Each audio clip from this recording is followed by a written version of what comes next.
Okay, it's way too much traffic right now. I just got a little anxious, so let's move.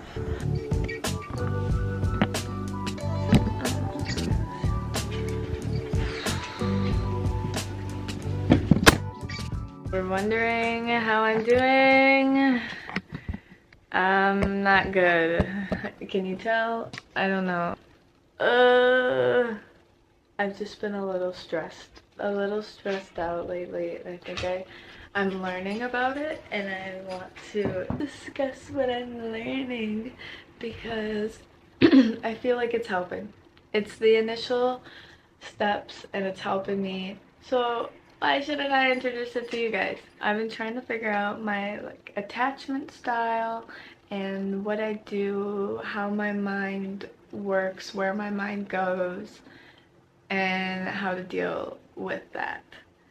My last video with how to love yourself, I didn't really explain the in-depths of it because I'm going through it right now. So I want to take people like step by step. I feel like people don't always share that side of it, and they just kind of are telling you this is what you need to do, and it's like, ugh, it's kind of hard when you're like actually going through it to change your mind. But we're getting there. We're getting there. It's just like all develops and stems through childhood. And I just re-listened to a few of my old podcast episodes, which I don't really plug often. I don't think I made an episode in over 6 months, but that was the starting of my YouTube, was podcasting, because I thought if I talked in front of a camera and got used to that, then I could develop it into vlogs. I was re-listening to some of these old episodes and I'll plug them. One is my lowest point and one is my life part 1. So I really do talk about shit, you know, my stuff. This is me.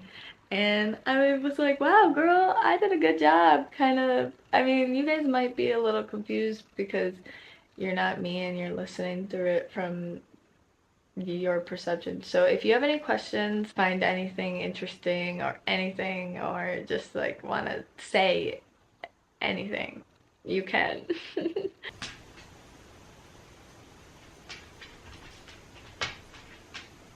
I don't know why I just drew a blank there for a second. Not the point. I'm learning that a lot of the way I act is from my childhood and from like abandonment issues and things like that. So the way I do things are kind of self-inflicting and they don't help my own self. And it's like, when I'm in those moments, I can dig my hole so deep, and it's like, why the fuck am I doing this to myself right now? Like, I get it, it's fun. It's nice to just cry and like get it all out, but it's so overwhelming. Like, this feeling I am inducing to myself has been like just in my chest for days, and it won't go away, and I'm trying to so you guys probably understand this like feeling if you've ever like self-inflicted a scenario and you can't see it any other way, even though there's so many positives that are reassuring. The way you see it is very negative and very against your self-love or just like your self-confidence. It deters everything in your brain and you start to question, what is reality? Can I even like see what's going on right now? Sometimes I get so overwhelmed that like my brain just shuts down, and I'll be like hanging out with people and I'll be like, I can't do this. And my boyfriend has been seeing it too, and he's been dealing with it so well, so it's like really good. But I felt like that How to Love Yourself video really spiked this emotion in me. Like this has been in me for so long now. This like feeling. And then I got COVID, and when I had COVID, which I talked about in my mild music video, which I really love. No, it hasn't like reached an audience yet, but it's such a good video. But I got COVID and I talked about that, and I think my anxiety just like snapped. I hit rock bottom at that point. That was really bad for me. And I'm just learning like how can you love yourself in those low moments? And I want to share some of the things that help me in those times. This is the first step within yourself. See where you're wrong. Just like for a second, tell yourself, you know what, you're wrong. This isn't happening, and this is X, Y, and Z of why it's not happening. And you're loved, you're beautiful, you have so many people around you. If you feel like your friends don't like you when you're hanging out with them, the way you view something, it's like a triangle effect. So the way you see reality is the way it's going to perceive to you. So if you continue to see this like triangle effect, it's never going to get cut off. And something that helps is if you talk to your loved ones and your friends just like about the way you are feeling, how you are seeing things, and they can just reassure you. And for me, that's the part that's really hard, is believing the reassurance. And oh my gosh, why is that part so hard? For a second, telling yourself, you're not right. Listen right now. I'm really trying to like just live in the moment more, not thinking too hard. Girl, we need to calm down. I think I'm on track to getting better, you guys. When you feel this anxiety and you bottle things up, it gets so big inside of you. And then once you start to release and you start to figure out ways to help and talk it out, I can't emphasize that enough, just like flushes it away more and more. It's still okay to have your little spidey senses up. It's still okay to do that. But just allow yourself to know when it's getting too much on yourself. And just continuously reminding yourself like, hey girl, I don't think we should go down that hole. That's not going to help myself in the long run. So seriously, when you're talking about your feelings, to explain why you felt the way you felt, what actions caused you to spiral, and also like be loving on yourself in those moments when you're talking about it, and to say like, hey, X, Y, and Z, this is why I spiraled and got in my own thoughts. This is how I perceived it. This is what I saw. How else would you see it if that happened to you? Like, what do you see in my eyes kind of situation? Like, you really want to explain to people, your loved ones, your friends, that you're not crazy. If they can see how you see things, that hopefully will help them just realize that some of the things they do may be triggers for you. For example, I explained my... I've been listening to this audiobook, Insecure in Love, and it's really helping. It's really like putting things into perception. Anytime I'm left to assume something could be going on. I will bottle that up. I'll come up with this false reality in my head, and it's super hard for me to see past this false reality. What I do is I like to test people's care, like to see if they care about me. So in the past, in my childhood, I would like lock myself in the closet anytime I got timeout. Timeout was outside of the closet, but I would go in the closet, just a little extra and I would stay in there for hours. That's just like a small example.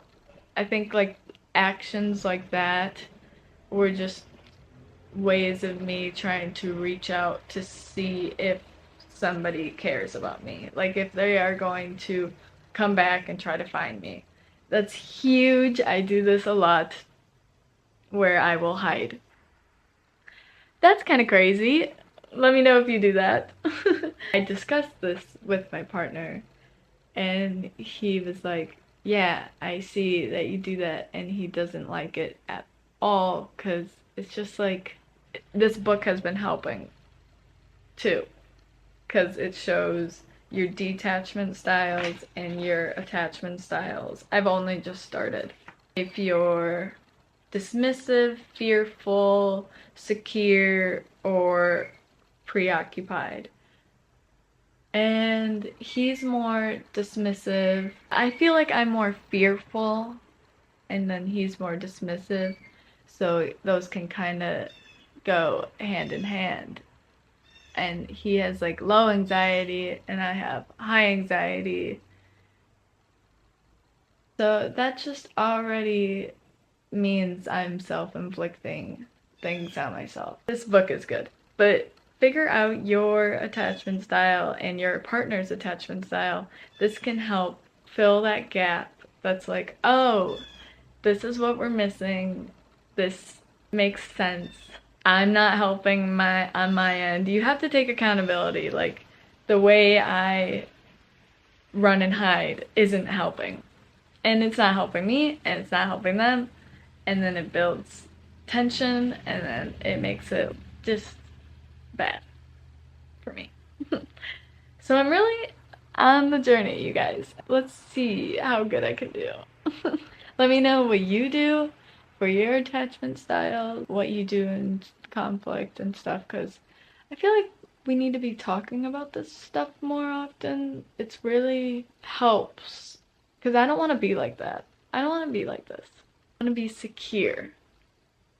If you're in a relationship and you find yourself worrying a lot, give yourself the benefit in these moments, because think about all the events that could have led up to this. Like if you are spiraling, I need to get a drink.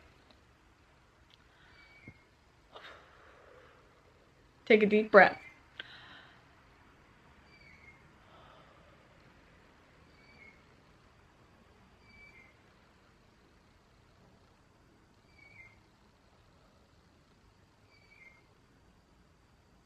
If you are spiraling, just think that there probably has been a lot of anxieties that led up to the spiral. And be easy on yourself and know that like what initiated it and how each event didn't help each other. Kind of remember that you're human. If you're becoming more and more aware of what's going on, it's only going to get better, and you're only going to help yourself and how you're going to deal with it. That's what scares me, is like I feel like I'm going to be stuck like this, and I'm like, no, I don't. I want to be a better person. And this book has been really helping, but it's not something that is going to be fixed with a switch. It's not something that's easy. This is really hard. Another thing that I found that helped myself in these moments is making positive lists, positive affirmations. I literally just, you don't have to go crazy. I just started this page remember you are, and then a bunch of hearts. And I literally have two of them that I filled in. It's like looking at this page, I can just think about all the things that I am. Eventually I'll write them all down. Don't worry, you don't have to stress about that. Make the page, and every day you look at it, add something, or every day you even think about it, just like add something that you are, that you can reflect on and think about that's really good about yourself. And then also remember the positives within, like your friendships. If you're constantly spiraling down a negative hole, there should be a positive side to it. Shouldn't there? Shouldn't there be a positive side to that? Sometimes there's things that you can do better to show love to your friends too. And I started with writing a list a few years ago. I was re-looking at my old journal, and I had this list of like how I want to be a friend. And I feel like just by writing it down, I've achieved some of the things I've wanted to do better, such as like giving gifts. I feel like that's like a really nice thing to do as friends when you're friends with people. It doesn't have to be anything big, like clothes sometimes, propagations if you have plants at home. Not to be like material about it, it's just, it feels nice.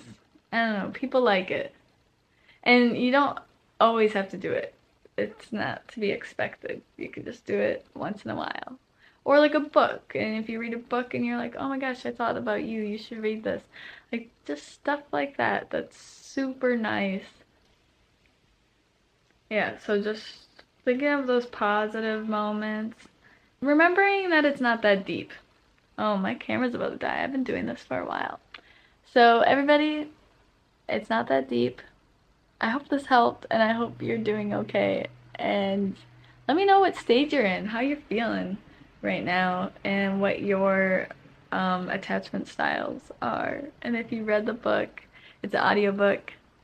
I'm listening, and I'm gonna go back and listen again and again and everything. So this is just the start of a journey, and I'm so excited to share it with you guys.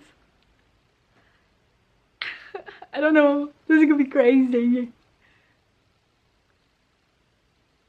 Okay. I thought my camera would die by now, but it hasn't. Goodbye.